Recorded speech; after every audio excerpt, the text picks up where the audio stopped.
What if Rengoku survived? So, let's get right into it. Everything in Season 1 happens exactly the same, and Tanjiro still wants to go on the Mugen train because he wants to see if Rengoku knows anything about sun breathing. They board the train, fall asleep, and break out of their dreams in Lower Moon 1 Enmu's trap. Tanjiro and Inosuke go to kill Enmu, while Rengoku, Nezuko, and Zenitsu stay on board protecting the civilians. Then the train crashes, and now we're at the point with Akaza. So how do we make Rengoku survive? There are a few possibilities. One is that Rengoku accepts Akaza's offer, but if you guys want that version, let me know in the comments and I'll make that timeline next. Another possibility is that Rengoku awakens his Demon Slayer mark and pushes through until sunrise. That's extremely difficult because Akaza was holding back during their fight, and he never lets a Hashira survive unless they become a demon. The only real way Rengoku can unlock the mark is if Tanjiro already has his, because others can only awaken it after Tanjiro does. So, let's say while fighting Enmu and trapped in those dreams, Tanjiro's body experiences a life-threatening situation that triggers the mark. That way, when Rengoku fights Akaza, Tanjiro's mark gives him that slight power boost to survive. Akaza takes the battle more seriously, but it still ends with him fleeing because of the sunrise. Rengoku is still severely injured but alive. He's brought back to the Demon Slayer Corp to heal, marking the first major change in this timeline.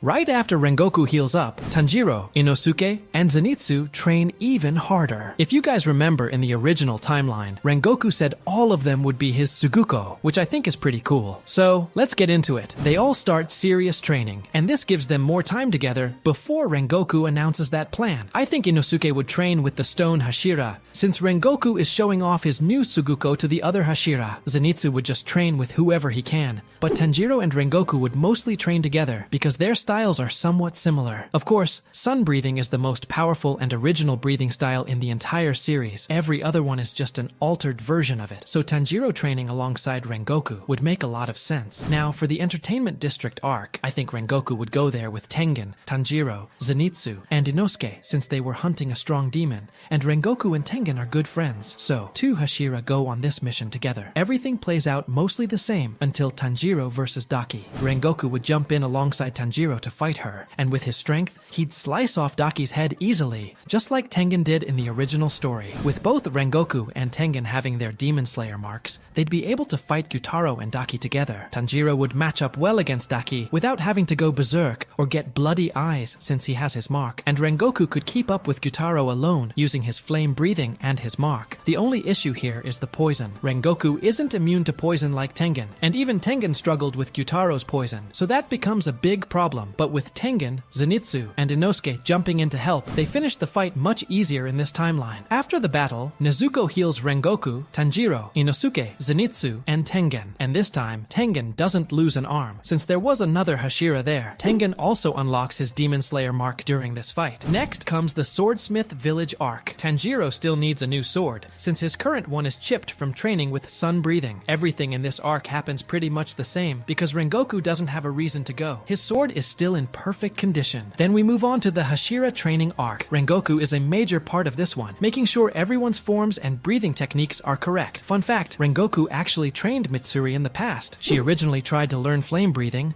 but couldn't get the hang of it, which led her to create love breathing. So, Rengoku would definitely be involved in this arc, helping the other Hashira refine their techniques. Now, we get to when the master, Kagaya Ubuyashiki, dies at Muzan's hands, and everyone gets trapped in the Infinity Castle. In this version, Tanjiro and Rengoku team up to fight Upper Moon 3 Akaza, while Giyu joins the Upper Moon to fight with Shinobu, Kanao, and Inosuke. The Upper Moon 1 battle stays the same as the original timeline, with Tengen protecting the Ubuyashiki family alongside Rengoku's father. So, most things happen similarly to the original timeline, but now Rengoku is much stronger thanks to his Demon Slayer mark. He holds out long enough for Tanjiro to learn the selfless state and kill Akaza for good. Akaza remembers his human life and his wife, then chooses to end himself. In the Upper Moon 2 fight, Shinobu doesn't have to sacrifice herself this time. She said it takes 3 Hashira level fighters to defeat Doma, and now they have exactly that. Kanao and Inosuke together are basically 1 Hashira level. Shinobu is 1, and Giyu, being the 3rd strongest Hashira, is the 3rd. Together, with Shinobu's poison weakening Doma, Giyu's defensive water breathing, and Kanao's precise eyesight, they manage to kill Doma without losing anyone. The Upper Moon 1 battle still goes mostly the same, so Muichiro and Genya still die. That's the sad part, but at least Shinobu survives in this timeline. After After the Infinity Castle collapses, Zenitsu beats Kaigaku with his new 7th form, and Mitsuri and Obanai fight alongside Yushiro, the good demon, against the Biwa woman. Yushiro takes control of the castle, but Muzan notices, kills the Biwa woman, and forces Yushiro to eject everyone out of the Infinity Castle, setting the stage for the final battle, the Sunrise Countdown arc. Well, to be real with you guys, I think Rengoku would die here because he's such a protective person. He would throw himself in front of attacks to save the other Hashira. But for this timeline, we're going to say Rengoku survives. So I'm going to say most of the Hashira survive, except for Mitsuri, Obanai, and Gyomei. Mitsuri dies just like in the original timeline. Obanai dies on the front lines with Tanjiro, and the stone Hashira, Gyomei, also dies in this version. Everyone else helps defeat Muzan,